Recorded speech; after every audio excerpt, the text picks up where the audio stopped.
வணக்க மக்களே! இன்னைக்கு வந்து கோல்ட் அண்ட் சில்வர் அப்டேட் என்னன்னா, இன்னைக்கு வந்து சில்வர்ல வந்து பர் கேஜிக்கு 4000 அகைன் இன்க்ரீஸ் ஆயிருக்கு. ஓகேங்களா? அதே மாரி வந்து பர் கிராமுக்கு வந்து ₹4 வந்து இன்க்ரீஸ் ஆயிருக்கு.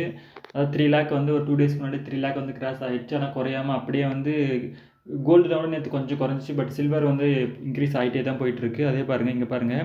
கோல்டு ரேட் வந்து நேத்து பாருங்க 5000 அதாவது 5000 1,05,840 இருந்தது வந்து இன்னைக்கு அகைன் வந்து 1,06,240க்கு போயிடுச்சு. ஓகேங்களா? அதாவது வந்து நேத்து அதாவது ஒரு 2 டேஸ்க்கு கொஞ்சம் குறைஞ்ச மாரி இருந்து மறுபடியும் அகைன் வந்து அதே ரேஞ்சுக்கு போயிருக்கு கோல்டும். ஆனா வந்து சில்வர்ல வந்து கன்டினியூஸா வந்து அதாவது ரேட் வந்து இன்க்ரீஸ் ஆயிட்டே தான் போயிருக்கு வந்து. அதுக்கு ரீசன் வந்து என்னன்னா, எல்லாருமே வந்து இப்போ கோல்டு மாரியே ஃபர்ஸ்ட்டு வந்து சில்வர்லாம் வந்து அவ்வளோ இம்பார்ட்டன்ட் குடுக்கல. பட் இப்போ வந்து கோல்டு இன்வெஸ்ட் மாரியே சில்வருக்கும் நெறைய இம்பார்ட்டன்ட் குடுத்து எல்லாருமே எல்லா இன்வெஸ்டாருமே சில்வர்ல வந்து இன்வெஸ்ட் பண்ண ஸ்டார்ட் பண்ணிட்டாங்க.